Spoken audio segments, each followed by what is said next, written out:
In this video, I'm going to show you how you can get authentic Roland Sound Canvas sounds in your old DOS games legally for free in just 5 easy steps. Let's go.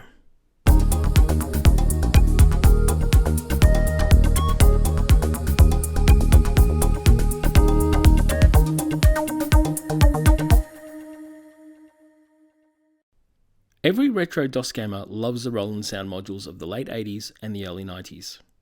The Roland MT32 and Sound Canvas are ubiquitous throughout DOS game history, and the list of supported games are substantial. LGR, 8-Bit Guy, and Phil's Computer Lab have done some great video reviews on these modules, and I highly recommend checking them out. I will post a link to them below in the description. My favourite retro DOS games, without question, are from Sierra. Sierra really pushed Roland sound in their games, at a time when many were still listening to their PC speaker. They even sold Roland modules that came in a pack that included Sierra games, like they do today with graphics cards. I considered myself very fortunate to have had them growing up, though that was more so because I played keyboards since I was 5, and convinced my parents at the time that I needed them for gigs to make my keyboard, which was a Technics KN2000, sound better. Moving forward to today, I still have my old modules, and while they still sound amazing and look the part, they aren't mobile for when I want to play some Space Quest on the train. We've also all looked on eBay and thought how ridiculous the prices are for these old units, and that means many never get the opportunity to get a hold of a physical unit. That is where software comes in. Those who are familiar with PC and DOS emulation will most likely be aware of Munt, which is a fantastic MT32 emulator. While it sounds almost identical to the physical unit, it requires a ROM dump from the modules, creating a grey area surrounding legality. While a technicality may have kept the Munt project from being shut down by lawyers, the Sound Canvas doesn't really have an open source authentic emulator. There have been a few versions of software put out by Roland. The current, which is Sound Canvas VA, is available for purchase but costs approximately $150. Sound fonts exist in the wild that could be used along with other GM software, but they aren't authentic Roland samples, and if they were, they would most likely be breaching copyright.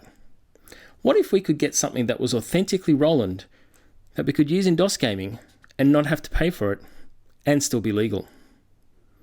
Well, we can. Allow me to show you. The software we'll need is LoopMIDI, MIDI Mapper, Cakewalk, and DosBox. With these 4 pieces of software, you will have an emulated Sound Canvas on your Windows machine for running within DosBox to retro game the day away. Start by downloading the software and installing them. There are links to the required software in the description below. Leave any settings at this point as the default. I won't cover setting up DosBox itself. Please check out other tutorial videos on YouTube if you are stuck with that. Okay, step 1. Once all the software is installed, open LoopMIDI. What this application does is it creates virtual MIDI ports that you can use to route the MIDI that's being output from your DOSBox game into another piece of software on the same machine, rather than a built-in emulator or an external sound module. Once open, type in the name you would like the port to be called. I named mine Sound Canvas, and then hit the plus button. That's LoopMIDI setup. Step 2. Open CoolSoft's MIDI Mapper. For those who remember Windows 3.1, you will know it had an application that let you set which MIDI device Windows would use for default MIDI output.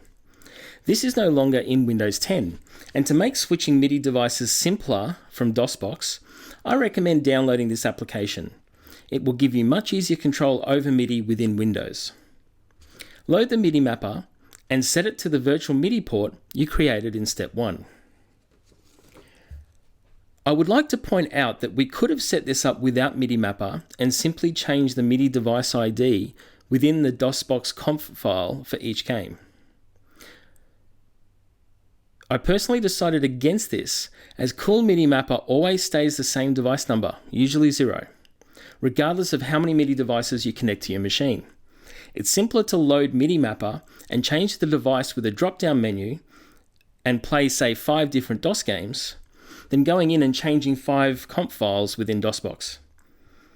MIDI Mapper will also work with other software plugins and module emulators, which I will show in a future video.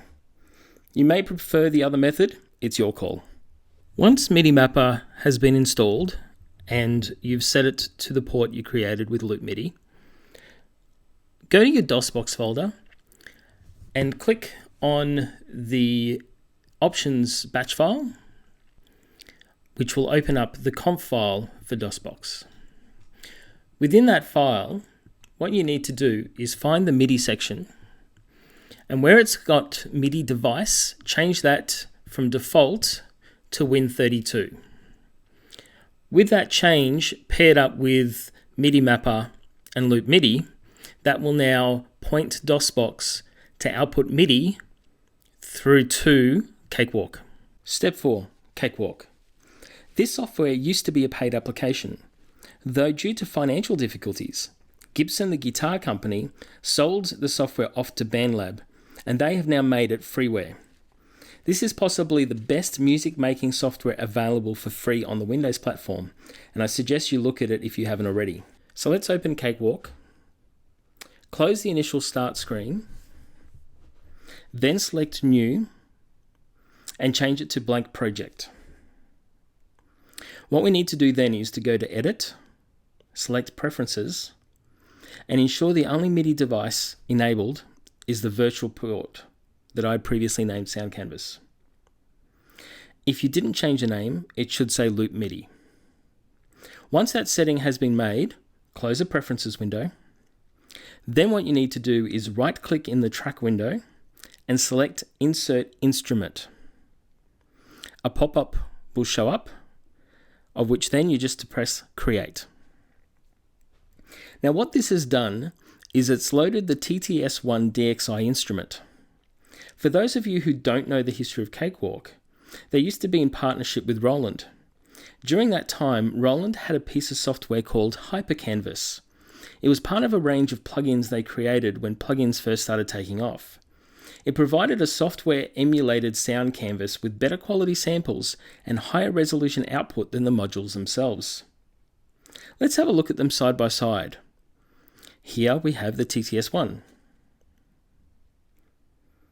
Here we have the Canvas. They look extremely similar, and if I hit the preview button on track 1 of both plugins, you can see they're identical sounding as well. Let's have a listen.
Roland took Canvas and added it to Cakewalk as its main GM sound generator.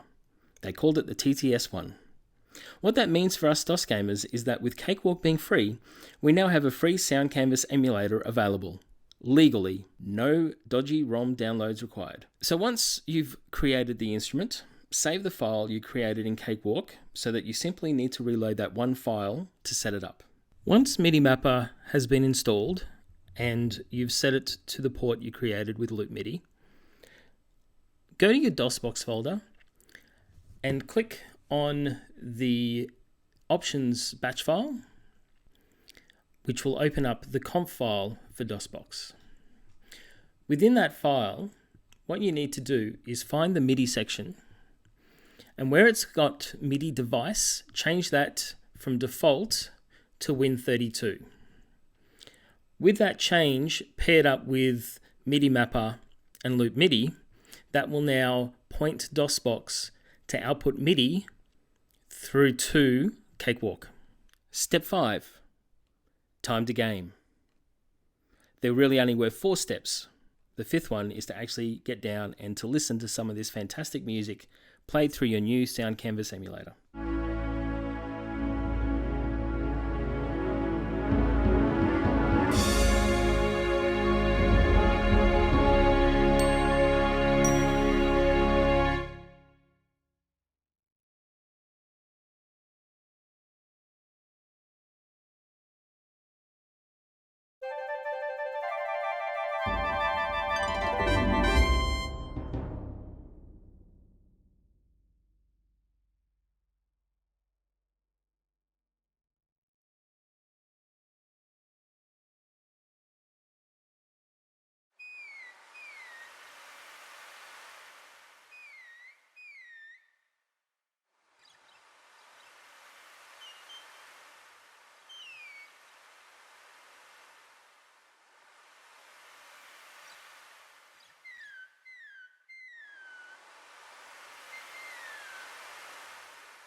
So here we have the 5 steps. Step 1, install LoopMIDI and create a virtual MIDI port.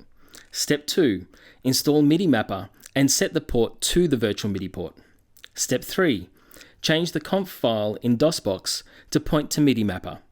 Step 4, set up Cakewalk to the virtual MIDI port and load the TTS1 instrument. Step 5, play some old school games. There you have it, your very own free Roland Sound Canvas. Never play a retro PC game that supports GM sounds without Roland again. What do you think of this method? Will you use it? Do you have a better method? Do you think it is sacrilege to use anything other than the PC speaker? Tell us in the comments below. If you like this video, please hit the like button and subscribe. Don't forget to also hit the bell to be notified of future videos as they are uploaded. If you want to see tech, music, and all things retro in a whole new light, stay on board. There's plenty more to come. Thanks for stopping by and watching the video, and we'll see you all again soon.